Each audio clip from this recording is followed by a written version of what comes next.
নমস্কার, জীবনবাণী অনুষ্ঠানে আপনাকে স্বাগত জানাই। আমার মনে হয় এই সময়টার জন্য আপনি অধীর আগ্রহে অপেক্ষা করেন। করুণাময় ঈশ্বর নিশ্চয়ই এই অনুষ্ঠানের মাধ্যমে আপনাকে প্রতিদিন আশীর্বাদ যুক্ত করছেন। আজ আমাদের জন্য তিনি যে আশীর্বাদ রেখেছেন, আসুন আনন্দের সাথে তা আমরা গ্রহণ করি। শ্রবণ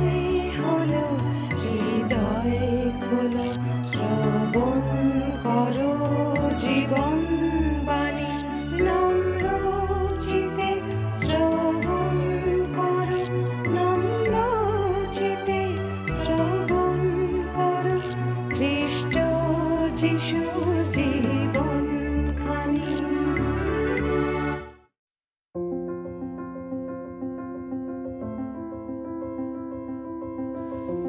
এই অনুষ্ঠানে আমরা থিসলনিকীয় মণ্ডলীকে সাধু পৌলের লেখা প্রথম পত্রটি নিয়ে ধারাবাহিকভাবে আলোচনা করছি। ইতিমধ্যে আমরা দ্বিতীয় অধ্যায়ের প্রথম 7টি পদের আলোচনা শেষ করেছি। আজ আমরা 8 পদ থেকে 13 পদ পর্যন্ত আলোচনা করব। আগের আলোচনার মধ্যে আমরা দেখছিলাম সাধু পৌল থিসলনিকিতে সফলতার সাথে সুসমাচার প্রচার করেছিলেন। তার প্রচারের অন্য কোনো উদ্দেশ্য ছিল না, কোনো আর্থিক লাভ বা নাম যশের জন্য তিনি সুসমাচার প্রচার করেননি। আমরা আরও দেখেছিলাম কোনো বাধাবিঘ্ন, কোনো কঠিন অভিজ্ঞতা তাকে সুসমাচার প্রচার থেকে বিরত করতে পারেনি। তিনি একইভাবে দৃঢ়তার সাথে ঈশ্বরের বাক্য প্রচার করেছিলেন।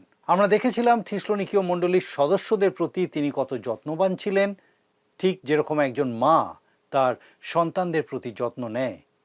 সুসমাচার প্রচারের জন্য তিনি কোনো ছলনার আশ্রয় কখনো নেননি, আর কখনো মানুষকে সন্তুষ্ট করার জন্য তিনি কোনো কাজ করেননি। কেবলমাত্র ঈশ্বরকে খুশি করাই তার সুসমাচার প্রচারের মূল বিষয় ছিল। আসুন আমরা দ্বিতীয় অধ্যায়ের 8 পদ থেকে পাঠ করি আর দেখি আমরা সেখানে লেখা আছে, যদি আপনার বাইবেল থাকে আমার সঙ্গে বাইবেল খুলুন। 8 পদে লেখা আছে, সেই রূপে আমরা তোমাদিগকে স্নেহ করাতে কেবল ঈশ্বরের সুসমাচার নয়, আপন আপন প্রাণও তোমাদিগকে দিতে সন্তুষ্ট ছিলাম, যেহেতু তোমরা আমাদের প্রিয় পাত্র হইয়াছিলে। প্রিয় পাত্র কথাটির অর্থ হলো যাকে ভালোবাসা যায়। থিসলনিকীয় মণ্ডলীর বিশ্বাসীদের প্রতি সাধু পৌলের সত্যিকারের ভালোবাসা ছিল এবং তিনি তাদের জন্য নিজের প্রাণ দিতেও প্রস্তুত ছিলেন। পরের পত্রাতে সাধু পৌল বলছেন, বস্তুত হে ভাতৃগণ, আমাদের পরিশ্রম ও আয়াস তোমাদের স্মরণে আছে, তোমাদের কাহারও ভারস্বরূপ যেন না হই। তার জন্য আমরা দিবারাত্র কার্য করিতে করিতে তোমাদের কাছে ঈশ্বরের সুসমাচার প্রচার করিয়াছিলাম। আয়াস কথাটার অর্থ হলো কষ্টের সাথে কাজ করা। এটাই তো মায়ের কাজ। আমরা সচরাচর একটা কথা বলে থাকি, পুরুষের পরিশ্রম সূর্যোদয় থেকে সূর্যাস্ত পর্যন্ত, কিন্তু একজন মহিলার কাজ বা মায়ের কাজ কখনো শেষ হয় না। একজন মা পারিশ্রমিক প্রাপ্ত নার্স বা সেবিকা নন। একজন পারিশ্রমিক প্রাপ্ত পরিচর্যাকারী যে নির্দিষ্ট সময় ধরে কাজ করে, পৌল তার মতো ছিলেন না। তিনি কোনো ভাড়া করা বাচ্চার দেখাশোনা করার জন্য কাজের লোক ছিলেন না। তিনি কোনো কর্মী সংগঠনেরও সদস্য ছিলেন না। আপনি এমন কোনো মাতৃ সংগঠনের নাম শুনেছেন যারা আন্দোলন করে কেবলমাত্র 8 ঘন্টা কাজ করার জন্য? আপনি এমন কোনো মাকে জানেন যে মা ঘড়ি ধরে 8 ঘন্টা তার শিশুর যত্ন নেয় এবং 8 ঘন্টা পার হলেই শিশু যতই কাঁদুক সে তাকে ছেড়ে চলে যায়? কি জানি, হয়তো সেই রকম কিছু মা আছে যারা এরকম বোঝাপড়ার মধ্যে কাজ করে, কিন্তু আমি মনে করি না কোনো প্রকৃত মা এটা করতে পারে। মায়ের কাজ সর্বদা আলাদা। তাদের কাজের কোনো নির্দিষ্ট সময়সীমা নেই। তারা দিন রাত পরিচর্যা করেন। একটা ছোট্ট উদাহরণ দিই। কোনো এক কাপড়ের দোকানে 2টো মেয়ে কাজ করত। একদিন হঠাৎ একটা মেয়ে কাজ ছেড়ে দিল এবং তাদের দুজনের মধ্যে অনেক দিন দেখা সাক্ষাৎ ছিল না। অনেক দিন পর একদিন রাস্তায় এসে মেয়েটির সাথে দেখা হলে কাপড়ের দোকানের মেয়েটি তাকে জিজ্ঞাসা করলো, আরে তুমি এখন কোথায় আছো, কি করছো? মেয়েটি বলল, না না, আমি এখন কিছু করছি না, আমার বিয়ে হয়েছে, আমার স্বামী আছে, আমার একটা ছোট্ট ছেলেও আছে। আমি ভোর 3টের সময় উঠে ছেলেকে খাওয়াই, আবার খুব সকালে উঠে পড়ি, সকালের জল খাবার তৈরি করি, তারপর আবার স্বামীর জন্য দুপুরের খাবার তৈরি করি। সারাদিন ছেলের পিছনেই আমার সময় কেটে যায়। তারপর আবার রাতের খাবার তৈরি করতে হয়। এইসব শোনার পরে কাপড়ের দোকানের মেয়েটি বলল, তোমার মনে আছে যখন তুমি দোকানে কাজ করতে তখন সব সময় তুমি ঘড়ি দেখতে, 5টা বাজলেই সবার আগে তুমি বার হয়ে যেতে। এবারে সেই তরুণী মা বললেন, আমার এখন ঘড়ি দেখার কোনো সময় নেই, আমি এখন সারাদিনই কাজে ব্যস্ত থাকি। যদি ওটা তেমন কিছু কাজ নয়, লক্ষ্য করে দেখুন এই কম বয়সী মেয়েটি তার সংসারের যাবতীয় কাজ ভালোবাসার সাথে করছিল, তাই সেগুলোকে কাজ বলে তার মনে হয়নি। ঠিক এই কথাটাই সাধু পৌল বলতে চাইছেন। তিনি থিসলনিকীয় মণ্ডলীর লোকদেরকে এত ভালোবেসেছিলেন যে তাদের জন্য তিনি দিনরাত কাজ করতেন। একজন পালককে তার মণ্ডলীর এক সদস্য একবার বলেছিল, আপনাকে তো পয়সা দেওয়া হয়, আপনি মণ্ডলীর কিছু কিছু সদস্যের বাড়ি পরিদর্শন করতে পারেন না? উত্তরে পালক মহাশয় তাকে বলেছিলেন কি জানেন? তিনি বলেছিলেন, তুমি যাও গৃহ পরিদর্শন করো, কারণ তুমি তো এর জন্য পয়সা পাও না, সেই জন্য তুমি মনে হয় আমার থেকে ভালোভাবে কাজটা করতে পারবে। পারিশ্রমিকের জন্য প্রভুর কাজ করা আমাদের উচিত নয়। এই কথা শুনে লোকটা খুব অপ্রস্তুত হয়ে পড়েছিল, কিন্তু তার এই শিক্ষাটার খুব দরকার ছিল। সে আর কখনো ওই পালক সম্বন্ধে এরকম কথা বলেননি। সুতরাং আমাদের একে অন্যের প্রতি যত্নশীল হতে হবে, একজন মায়ের মতো কোমল স্নেহশীল হতে হবে, যেটা সাধু পৌল করেছিলেন। এতক্ষণ আমরা একজন প্রেরিতের মাতৃসুলভ আচরণের কথা শুনলাম। এবার দেখব একজন প্রেরিতের পিতৃসুলভ ব্যবহার। আমরা পাঠ করি 2 অধ্যায়ের 10 পদ। আসুন দেখি, সেখানে লেখা আছে, আর বিশ্বাসী যে তোমরা, তোমাদের কাছে আমরা কেমন সাধু, ধার্মিক ও নির্দোষাচারী ছিলাম, তার সাক্ষী তোমরা আছো, ঈশ্বরও আছেন। সাধু পৌল বলছেন তোমরা সাক্ষী, অর্থাৎ তিনি যা বলতে যাচ্ছেন থিসলনিকীয় মণ্ডলীর লোকেরা তা জানত। লক্ষ্য করে দেখুন তাদের সাথে সাধু পৌলের ব্যবহার কিরকম ছিল। তিনি বলছেন সাধু, অর্থাৎ ঈশ্বরের প্রতি তার যে কর্তব্য ছিল তিনি তার যত্ন সহকারে পালন করেছিলেন, সেটাই সাধু বা পবিত্র জীবনযাপন। তারপর তিনি বলছেন ধার্মিক, অর্থাৎ তিনি মানুষের প্রতি তার কর্তব্য যত্ন সহকারে পালন করছেন। ঈশ্বরের প্রতি এবং মানুষের প্রতি তার যে দায়িত্ব ছিল তা সবই তিনি যত্ন সহকারে পালন করেছেন। আমরা মাঝে মাঝে শুনি লোকে কারুর সম্বন্ধে বলে নিবেদিত খ্রিস্ট বিশ্বাসী, সমর্পিত খ্রিস্ট বিশ্বাসী, উৎসর্গীকৃত খ্রিস্ট বিশ্বাসী ইত্যাদি ইত্যাদি। আপনি যদি সত্যি একজন নিবেদিত খ্রিস্ট বিশ্বাসী হতে চান, তাহলে ঈশ্বরের সাক্ষাতে আপনার জীবন সাধু বা পবিত্র হতে হবে। ঘড়ির দিকে নয়, কিন্তু ঈশ্বরের দিকে দেখুন। যখন আপনার মালিক আশেপাশে আছে তখনই কাজ করলে হবে না, মালিকের অবর্তমানেও আপনাকে কাজ করতে হবে। আপনাকে সব সময় কাজ করতে হবে, কারণ ঈশ্বর সব সময় আপনার পাশে আছেন। উপাসনার সময় সামনের সারিতে গিয়ে বসবেন, 2 ফোঁটা চোখের জল ফেলবেন, কেউ আপনার জন্য প্রার্থনা করবেন। শুধু এতেই হবে না, এর দ্বারা আপনি পবিত্র জীবন লাভ করতে পারবেন না। আপনার প্রভু আপনার সম্বন্ধে কি ভাবছেন? অলসেরা কখনো নিবেদিত প্রাণ হতে পারে না, উৎসর্গীকৃত খ্রিস্ট বিশ্বাসী কখনোই হতে পারে না। সমর্পিত জীবন মানেই পবিত্র জীবন, যা সবসময় ঈশ্বরের উপস্থিতির মধ্যে থাকে। আসুন এবারে দেখি তৃতীয় যে গুণটার কথা সাধু পৌল উল্লেখ করেছেন, নির্দোষাচারী, অর্থাৎ সাধু পৌল বা তার সঙ্গী শীল ও তিমথির বিরুদ্ধে কোনো দোষারোপ করা যায়নি। তার মানে এই নয় যে তার শত্রুরা তাদের বিরুদ্ধে দোষারোপ করেনি। তারা তো দোষারোপ করেছিল, কিন্তু তা টেকেনি। লোকে আপনার সম্পর্কে মন্দ কথা বলতেই পারে, কিন্তু গুরুত্বপূর্ণ বিষয় হলো তাদের সেই সমালোচনা যেন সত্য প্রমাণিত না হয়। সাধু পৌল এবং তার সঙ্গীরা তাদের জীবনে পবিত্রতা ধরে রাখতে পেরেছিলেন। পবিত্র জীবনযাপন করা খুবই জরুরি।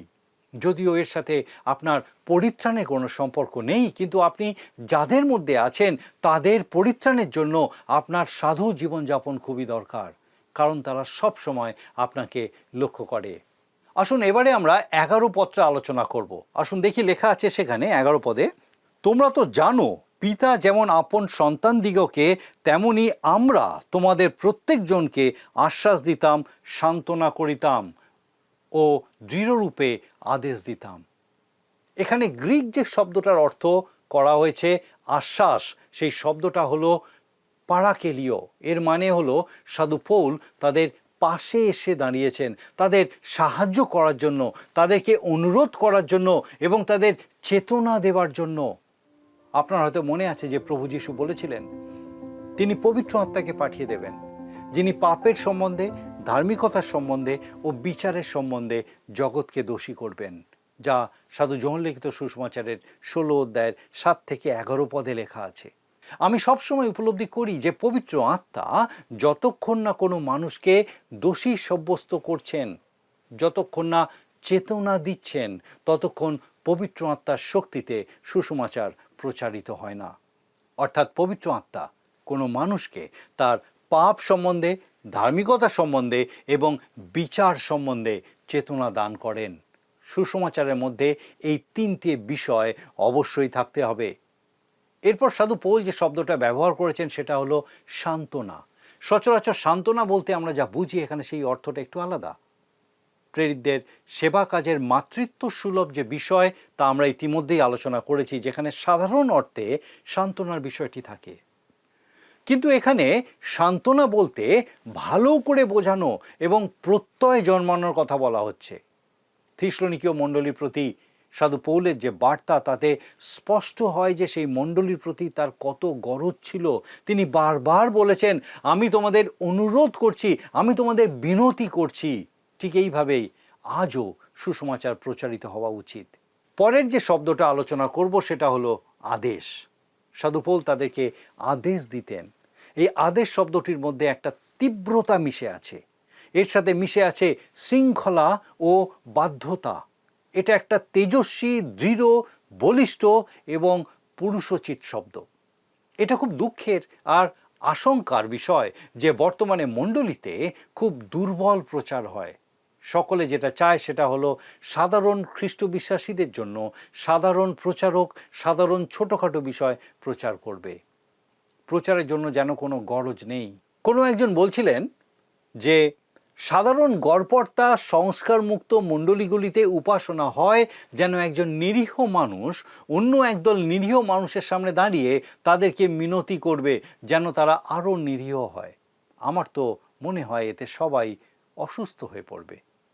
অনেক সময় বিশেষ বিশেষ উপাসনার দিন প্রচারকদের ভিন্ন ভিন্ন বিষয়ের উপর প্রচার করতে বলা হয়। এই রকম এক পুনরুত্থানের উপাসনায় একজন প্রচারকের প্রচারের বিষয় ছিল পুনরুত্থানের সময় ফুলের সময়। আপনি কি অনুমান করতে পারছেন এটা কত জোরালো বলিষ্ঠ প্রচারের বিষয়? হয়তো সেই মণ্ডলীতে অনেক অসুস্থ ভক্ত ছিল আর তাই তাদেরকে পাতলা ঝোল খেতে দেওয়া হচ্ছিল। একজন প্রচারক বলছিলেন, সব প্রচারের মধ্যেই যথেষ্ট সুসমাচার থাকে না যেন যারা দুর্বল বিশ্বাসী তারা হজম করতে পারে। অন্যদিকে সাধু পৌলের প্রচারগুলো দেখুন, কি আশ্চর্য, গৌরবময়, বলিষ্ঠ প্রচার, তাই নয় কি?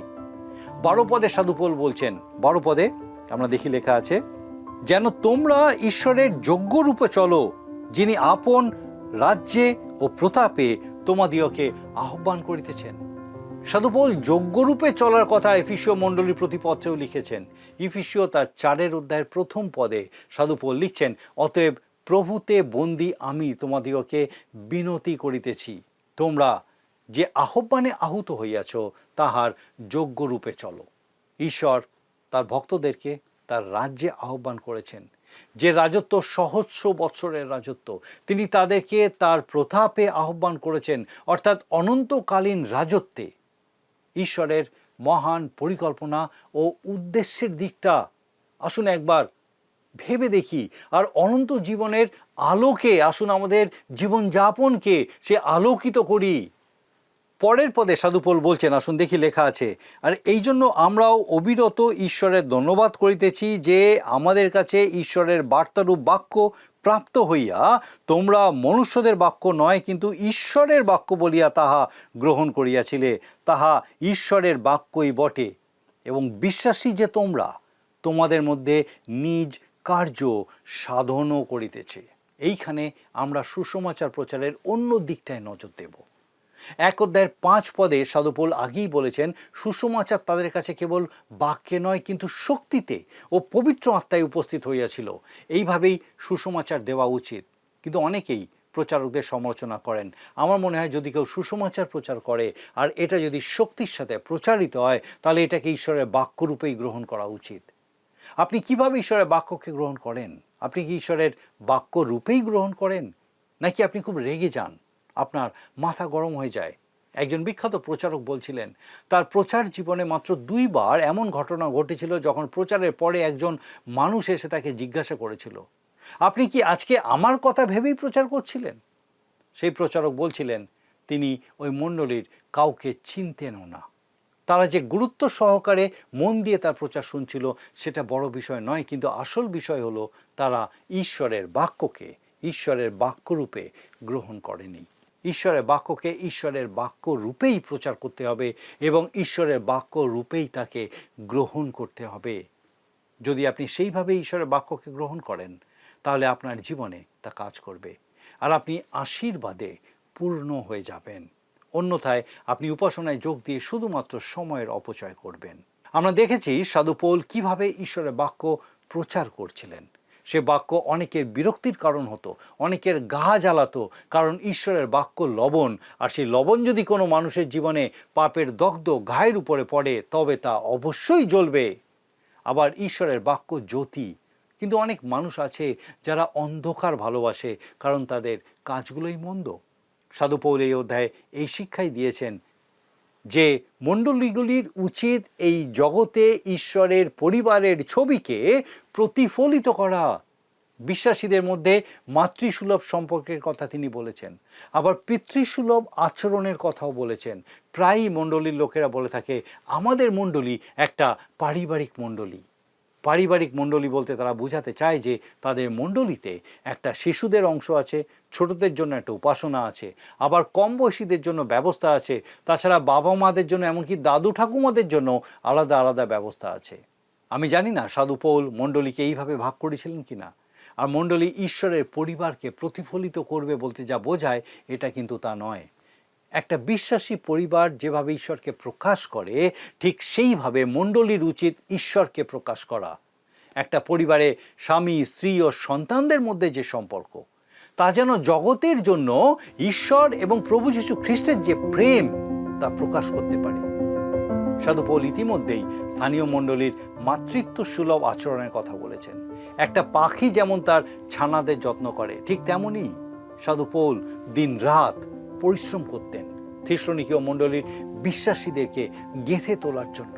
তিনি দৈনিক 8 ঘন্টা কাজ করতেন না, কিন্তু তার কাজ ছিল সর্বক্ষণের জন্য। এরপরে সাধু পৌল বলছেন তিনি ওই মণ্ডলীর কাছে একজন পিতার মতো ছিলেন। কোনো পরিবারের সন্তানেরা মাতৃস্নেহ এবং পিতৃস্নেহ দুটোই আশা করে। বাবার ভালোবাসা শাসনের মধ্যে দিয়ে প্রকাশিত হয়। বর্তমান সমাজে বহু পিতামাতা আলাদা আলাদা জীবনযাপন করে, এটা সন্তানদের জন্য খুবই দুঃখের। সাধু পৌল বলছেন তিনি থিসলনিকীয় মণ্ডলীর কাছে বাবার মতো ছিলেন। অনেক ভালো বাইবেল শিক্ষক আছেন যারা কিছু প্রচার করেন না, শুধু সান্ত্বনা দান করেন। লোকে খুব খুশি হয় কারণ সবাই সান্ত্বনা পেতে চায়। আমিও চাই কেউ আমার গায়ে মাথায় হাত বুলিয়ে দিক, এটা তো শারীরিক সান্ত্বনা আর আনন্দ। কিন্তু শুধু সান্ত্বনায় হবে না, শাসনেরও দরকার আছে।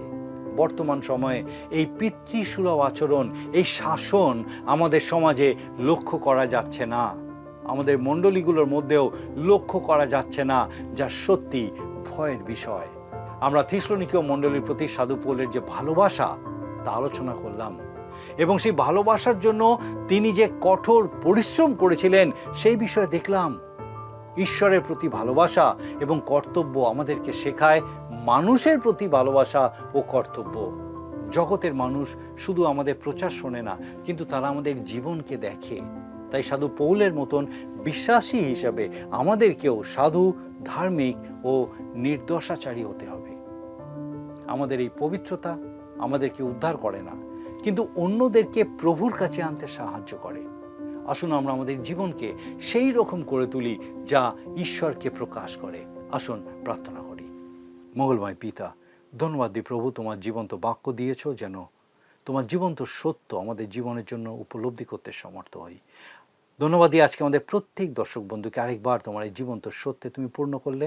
প্রার্থনা করি প্রভু এই সময় আমাদের সেই প্রত্যেক দর্শক বন্ধু, তাদের পরিবার পরিজন প্রত্যেককে প্রভু তোমার পবিত্র পরাক্রমে সুস্থ সবল রাখো।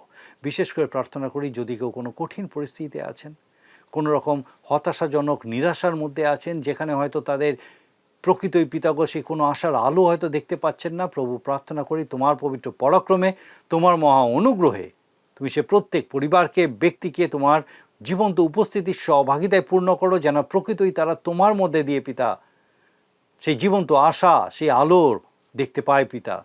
এবং প্রভুগো তুমি যে তাদের সঙ্গে আছো, ছেড়ে দাওনি, সেই বিশ্বাসে যেন তারা আরও সবল হতে পারে, তোমার গৌরব করতে পারে। প্রভু কৃপা করো, সেই প্রত্যেক ব্যক্তির সঙ্গে, পরিবারের সঙ্গে থাকো, তোমার অনুগ্রহে পূর্ণ রাখো। তোমার যিশু নামে ভিক্ষা, দয়া করে শ্রবণ ও গ্রহণ করো। আমেন।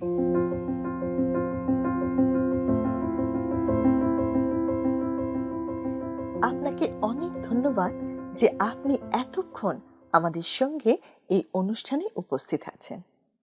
আমার বিশ্বাস ঈশ্বর আপনার সঙ্গে কথা বলছেন। আপনার যদি কোনো প্রশ্ন থাকে বা কোনো বিষয় যদি আপনি আরও জানতে চান, অবশ্যই আমাদের সঙ্গে যোগাযোগ করুন। আপনি আমাদেরকে আপনার প্রার্থনার বিষয় সকল জানাতে পারেন। আমরা আপনার জন্য নিশ্চয়ই প্রার্থনা করব। আগামী অনুষ্ঠানে আবার দেখা হবে। ঈশ্বর আপনাকে সুস্থ রাখুন এবং সুরক্ষিত রাখুন। নমস্কার।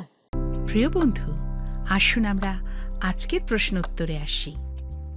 গতকালের প্রশ্নের উত্তর অপশন সি, জেরুসালেম। আজকের প্রশ্ন, পৌল থিসলনিকীয় মণ্ডলীর সভ্যদের কার যোগ্যরূপে চলতে বলেছেন? অপশন এ, পিতামাতার, বি, গুরুজনের, সি, শিক্ষকের, ডি, ঈশ্বরের। প্রিয় বন্ধু, এই প্রশ্নের উত্তর আগামীকাল সন্ধ্যা 6টার মধ্যে option A, B, C, D সহকারে আপনার নাম ও সম্পূর্ণ ঠিকানা সহ 9433497235 এই নম্বরে SMS বা হোয়াটসঅ্যাপে পাঠাবেন।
শোনো আমায় নেবে কি বলবো আমি একটু দাঁড়াও নমর করে নি যদি বলো ও ভাই শোনো আমায় নেবে কি বলবো আমি একটু দাঁড়াও নমর করে নি ঈশ্বরের ভালোবাসা নড়ি দিয়ে তোমায় টেনে নি ঈশ্বরের ভালোবাসা নড়ি দিয়ে তোমায় টেনে নি রক্ষাকারী নৌকায় ভয়টা তোমার কি রক্ষাকারী নৌকায় ভয়টা তোমার কি হে সামালো ও হে সামালো হে সামালো ও হে সামালো জীবনটা তো এক সমুদ্র পাড়ি দিতে হবে মোদের তাই তো চলেছি রক্ষাকারী এই নৌকা সবে মিলে আমরা চড়েছি হে সামালো ও হে সামালো হে সামালো ও হে সামালো হে সামালো ও হে সামালো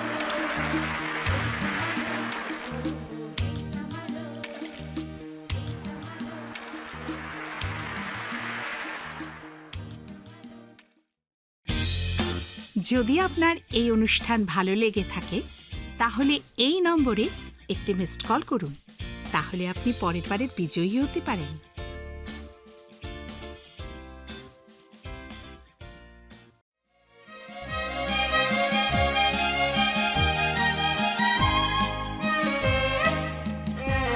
সারা সৃষ্টির মালিক তুমি সারা সৃষ্টির রক্ষক তুমি আমার হৃদয়ের প্রণাম লহ তুমি ধন্যবাদ হোক তোমারি সারা সৃষ্টির মালিক তুমি সারা সৃষ্টির রক্ষক তুমি আমার হৃদয়ের প্রণাম লহ তুমি ধন্যবাদ হোক তোমারি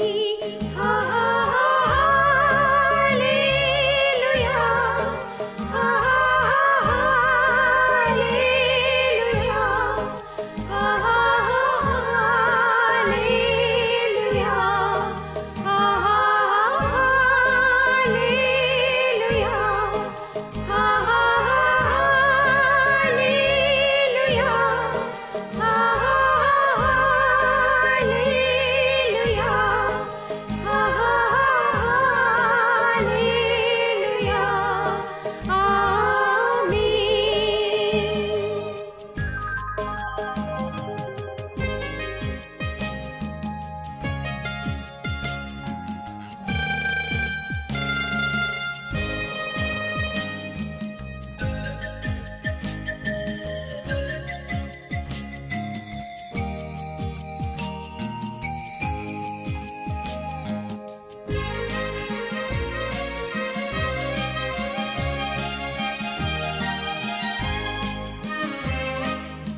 সব সংসার বিনষ্ট হবে তার বাক্য বিনষ্ট হবে না বিলীন হবে এই জীবন বিশ্বাসীর মরণ